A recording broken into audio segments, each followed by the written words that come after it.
Waalaikumsalam warahmatullahi wabarakatuh. Bagaimana nih kabarnya Pak Yan? Alhamdulillah baik.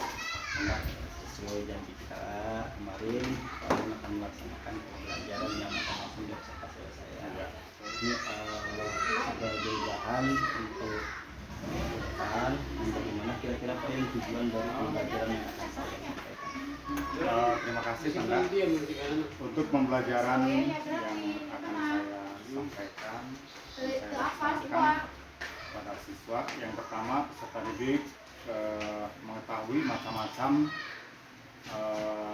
kelainan dan penyakit yang menyerang sistem gerak. Nah, kami akan dengan materi sistem gerak. Yang kedua, peserta didik mampu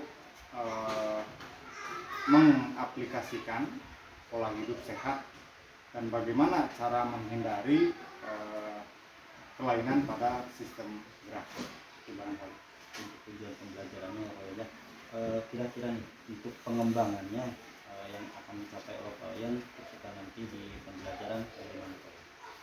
yang pertama untuk pengembangan kami ke depan, yang paling utama adalah pembelajaran sistem diferensiasi, kemudian dengan terintegrasi dengan KSE. Nah, kemudian ada lagi peserta didik dapat diperkenalkan dengan sistem gerak yang saling berhubungan satu sama lain. Kemudian peserta didik melakukan suatu tindakan, mengambil suatu keputusan atau menghasilkan permasalahan yang berkaitan dengan kehidupan sehari-hari. Barangkali Tadi sedikit disinggung oleh Pak Yan untuk strategi ada diferensiasi dan KSE yang lain. Ini boleh dijelaskan lagi Pak Yan bagaimana pengembangan strategi diferensiasi dan yang terintegrasi dengan KSE? ya. Untuk strategi yang kami laksanakan, yang saya laksanakan, yang pertama adalah pembelajaran berdiferensiasi. Nah, diferensiasi di dalam kurikulum Merdeka ini sangat diperlukan sekali karena untuk meningkatkan potensi siswa, kemudian kenyamanan siswa, aman, nyaman dalam belajar. Nah, yang kami lakukan adalah diferensiasi proses. Apa sih diferensiasi proses? Satu adalah strategi pembelajaran yang diawali dengan melakukan asesmen gaya belajar. Yang kedua, mengelompokkan siswa dalam pembelajaran. Kemudian materi yang beragam. Contohnya adalah dalam metode pembelajaran yang lebih banyak lagi. Kemudian contohnya dengan video pembelajaran, kemudian LKPD dan sebagainya. Itu barangkali Anda. Terima kasih Pak Yan, barangkali cukup untuk Pak observasi. Mudah-mudahan besok pembelajarannya lancar, kemudian persiapan juga Pak Yan sudah dipersiapkan dengan sangat baik, mudah-mudahan tidak ada kendala. Terima kasih Pak Yan atas waktunya, mohon maaf untuk mengganggu aktivitasnya. Assalamualaikum warahmatullahi wabarakatuh. Waalaikumsalam warahmatullahi wabarakatuh. Assalamualaikum. Waalaikumsalam warahmatullahi wabarakatuh. Selamat pagi anak-anak. Gimana kabar kalian hari ini? Baik. Alhamdulillah. Mudah-mudahan kalian pada sehat semua untuk dapat mengikuti pembelajaran hari ini dengan semangat. Hari ini kita akan belajar dengan materi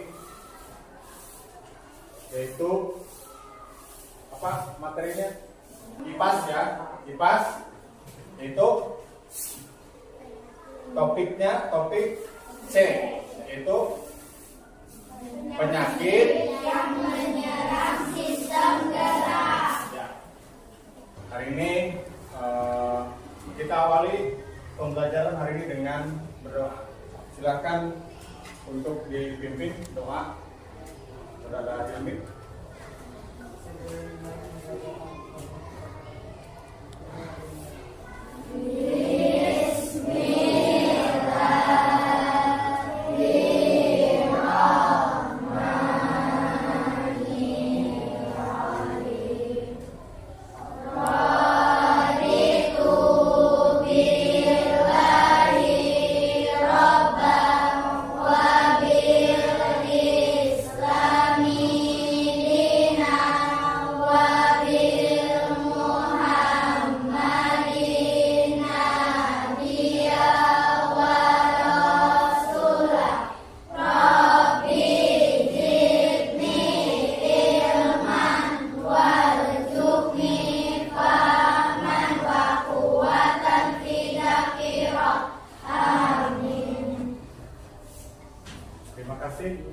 kita cek kehadiran, apakah semuanya hadir? Hadir ya. Kalau melihat dari data, ini tidak ada yang tidak hadir. Alhamdulillah hari ini hadir semua. Berarti kita akan belajar seperti biasa dengan lengkap ya. Kalau kemarin Rizky tidak masuk, sekarang sudah lengkap 27 orang. Nah, untuk materi pembelajaran hari ini yaitu mata pelajaran IPAS kelas 6 bab 1, yaitu penyakit yang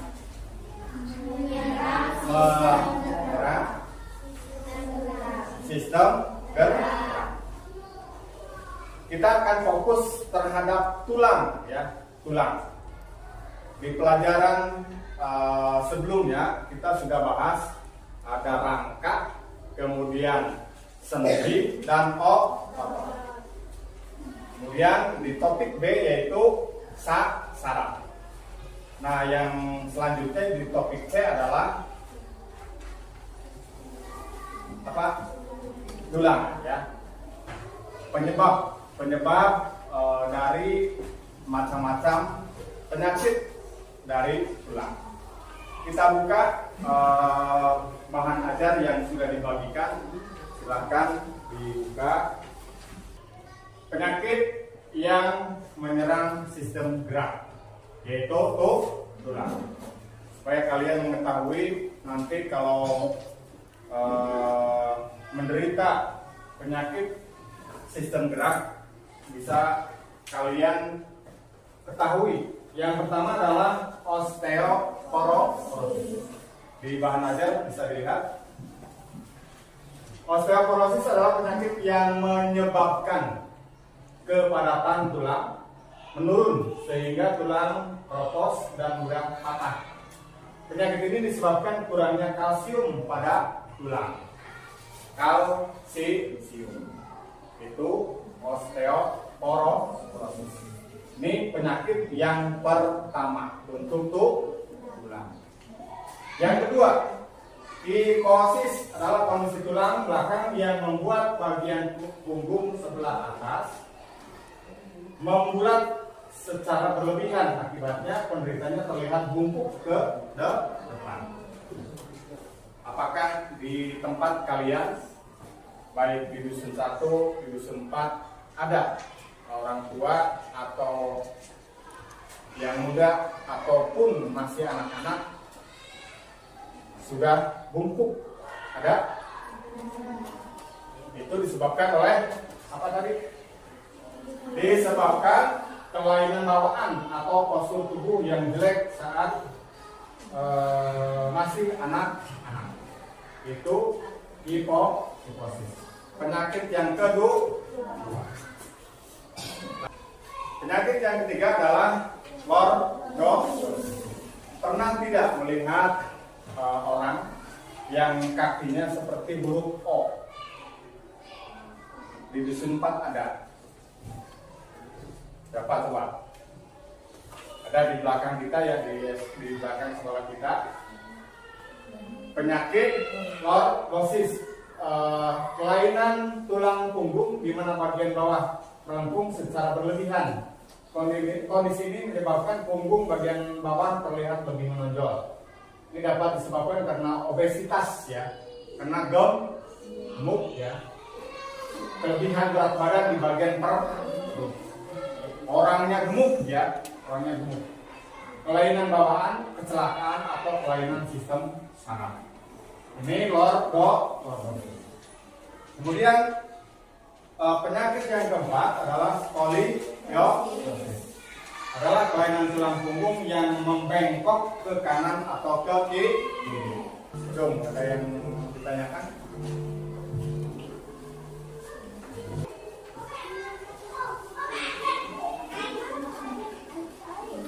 Bahan ajarnya dibaca, kemudian LKPD-nya dikerjakan.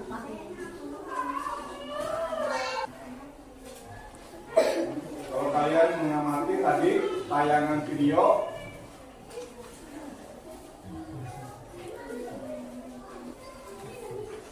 Aga senang sekali bermain di telepon pintarnya.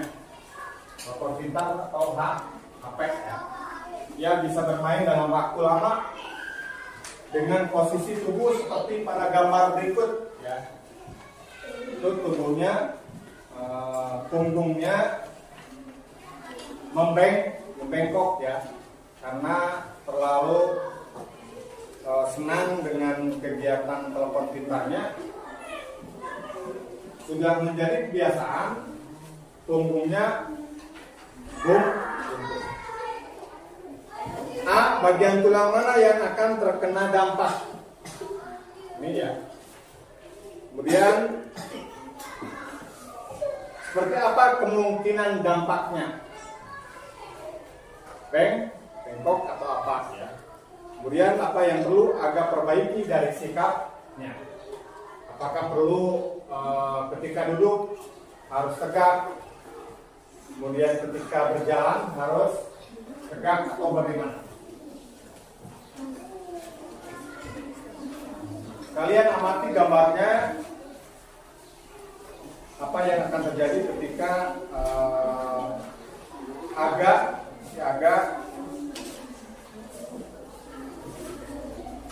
ada tanda ya, garis putus-putus itu menandakan bengkok ya. Kemudian pengamatan yang kedua, Mia alergi terhadap produk berbahan susu. Perutnya akan sakit jika mengkonsumsi produk ini. Padahal susu merupakan salah satu sumber kalsium. Apa saran yang dapat kalian berikan kepada Mia agar tetap dapat memenuhi kebutuhan kalsiumnya sehari-hari? Jadi tidak hanya susu saja ya, karena si Mia alergi dengan susu. Tapi cara mendapatkan kalsium tidak hanya dengan susu. Tadi apa saja? Selain susu, sayur, terus jagung, yogurt ya, yogurt.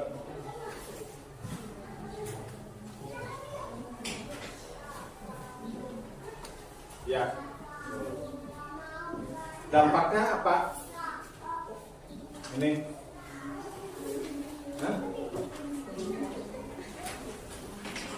Bungkuk ya. Ya, oke. Kemudian rekomendasikanlah makanan yang baik untuk Mia dengan mewarnai kotak dari jenis makanan di bawah ini. Nah, si Mia untuk mengkonsumsi kalsium direkomendasikan ya makanan apa saja untuk menambah zat kalsium. Apa bubur kacang hijau, dicontreng saja ya, dicontreng. Minuman soda, telur rebus, ikan teri, gorengan, bayam, hamburger atau ikan bakar. Dipilih ya, silakan. Banyak, silakan lebih dari satu.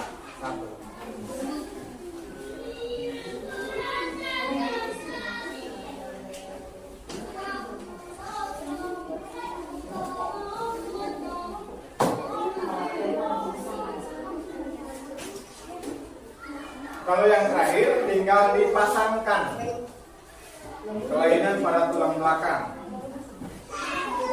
Apakah lordosis, kemudian kifosis atau skoliosis. Kemudian ada tulang sehat. Bisa dilihat.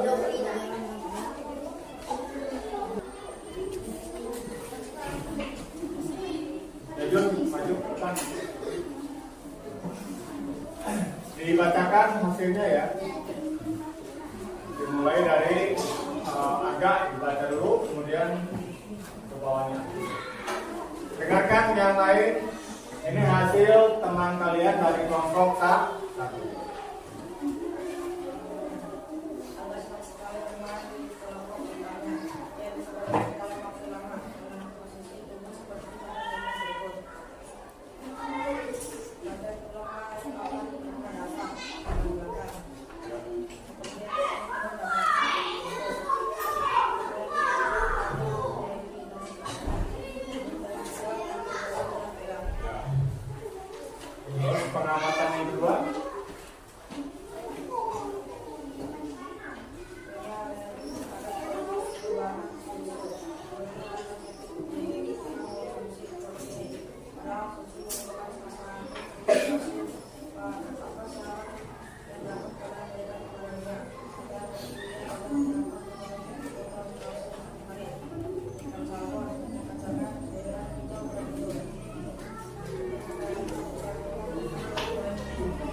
kelainan berat tulang belakang. Gambar 1 apa? Oke, gambar 2. Ya, gambar 3. Gambar 4. Tulang sehat. Yaitu jawaban dari kelompok 1. Kita kasih tepuk tangan.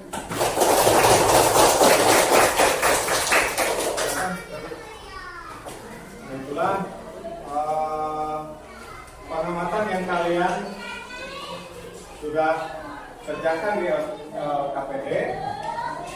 Nomor 1, agak senang sekali bermain telepon pintarnya. Ia bisa bermain dalam waktu lama dengan posisi tubuh seperti pada gambar berikut. Kalau melihat gambarnya, di situ melihat bungkung, ya, bengkok tulang belakang. Bagian tulang mana yang akan terkena dampak? Tulang belakang. Itu yang besar di sini, ya. Ini ada tulang belakang. Kalau kalian dibiasakan suka membungkuk, kemudian kalau duduk bungkuk, ini akan seperti ini. B, seperti apa kemungkinan dampaknya? Bungkuk atau tulang belakang menjadi bengkok. Apa yang perlu agak perbaiki dari sikapnya? Ketika duduk harus tegak, ya. Kemudian ketika berjalan juga sama, harus tegak. Jangan sampai dibiasakan membungkuk, ya. Kemudian selanjutnya Mia alergi tentang Mia alergi dengan susu, ya. Nah, bagaimana saran kalian untuk si Mia mengkonsumsi selain susu? Ada sayuran, kemudian kacangan, yogurt, kemudian ada ikan kembung, ikan salmon. Cung, di sini yang sudah makan ikan salmon. Belum, ya? Ada yang sudah? Jadi ikan salmon itu baik untuk menambah kalsium, untuk penguatan tulang kita, ya. Jadi jangan sampai masih anak-anak sudah rapuh tulangnya. Nah, rekomendasinya 1, bubur kacang. Itu maksudnya kemana? Kacang. Kemudian kalau minuman soda tidak, ya. Malah minuman soda mah harus kita jauhi, ya. Jadi jangan terlalu banyak mengkonsumsi minuman soda. Silakan LKPD-nya dikumpulkan per kelompok, ya. Per kelompok silakan dikumpulkan.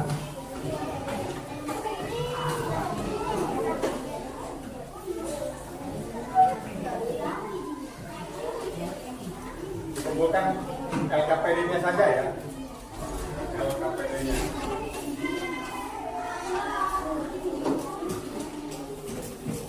Baik.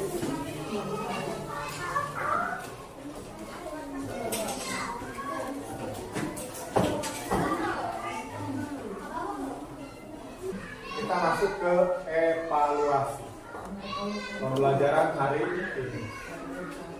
Dibandingkan satu orang satu.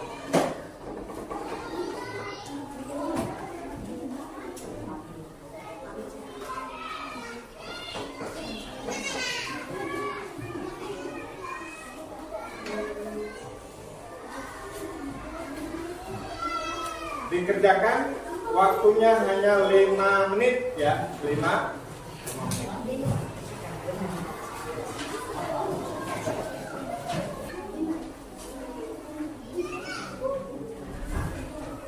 Sudah bisa dikumpulkan.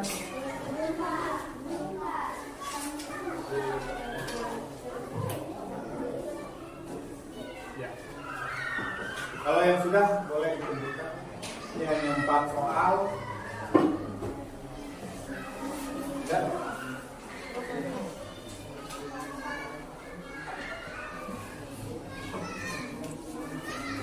Oke, pas.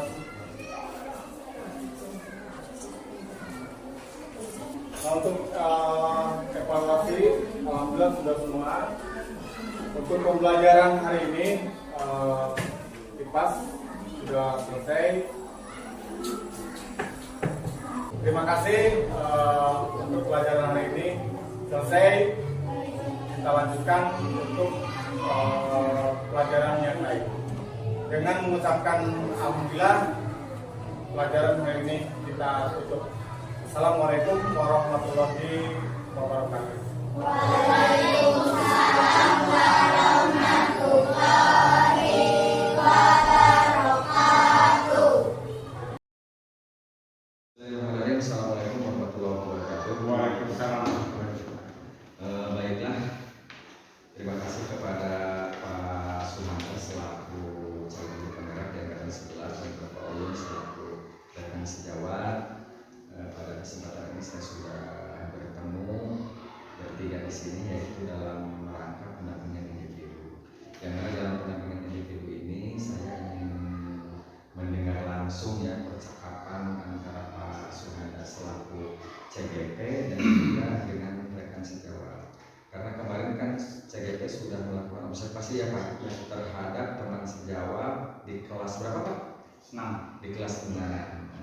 Ketika misalnya Pak Suhanda selaku CGP melakukan observasi, kemudian mengisi format yang sudah ada, barangkali pasca observasinya ada yang harus disampaikan, harus diobrolkan. Untuk itu silahkan percakapan ini gunakan dengan teknik coaching ya, yang sebelumnya sudah dipelajari oleh Pak Suhanda. Silahkan Pak Suhanda untuk memulai percakapan dalam mengisi coaching pasca percakapan observasi.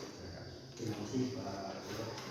Oke, untuk memulai sesuai dengan percakapan ini, Pak Yon, gimana kabarnya hari ini?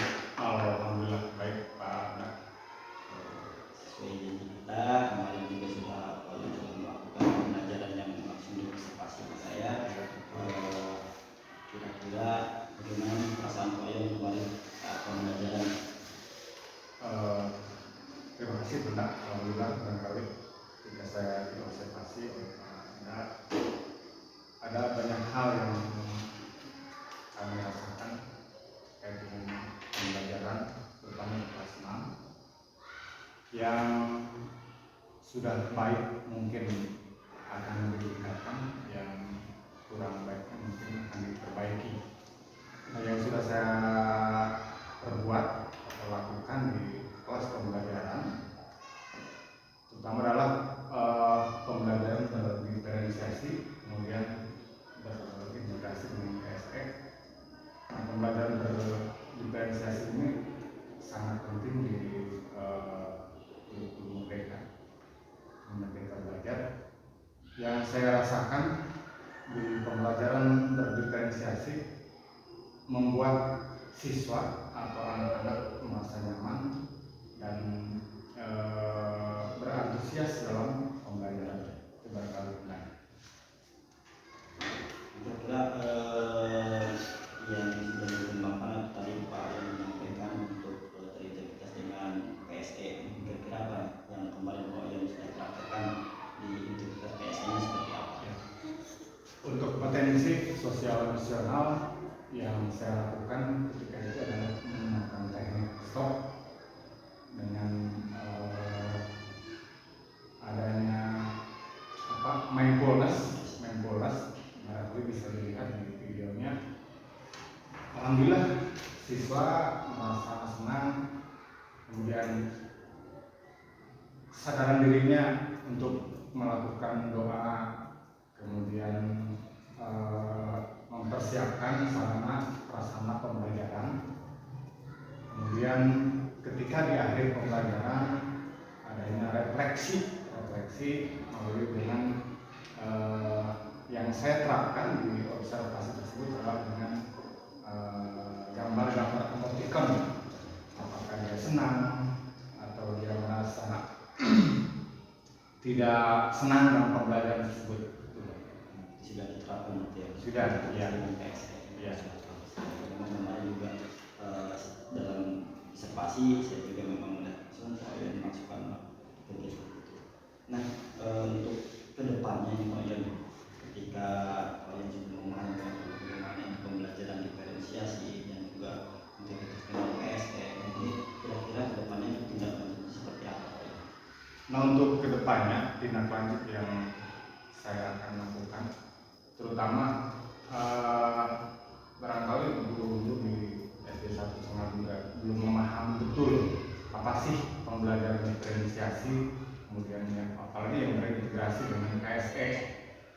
Yang saya lakukan barangkali kedepannya, karena siswa itu beragam minat bakatnya, kami pun dalam pembelajaran diferensiasi ada saja kesulitan untuk mengelompokkan siswa. Hanya untuk kedepannya barangkali akan lebih mempelajari bagaimana pembelajaran berdiferensiasi supaya siswa tersebut merasa senang dalam pembelajaran. Kemudian siswa barangkali di sini masih banyak yang kurang percaya diri dalam pembelajaran. Disuruh ke depan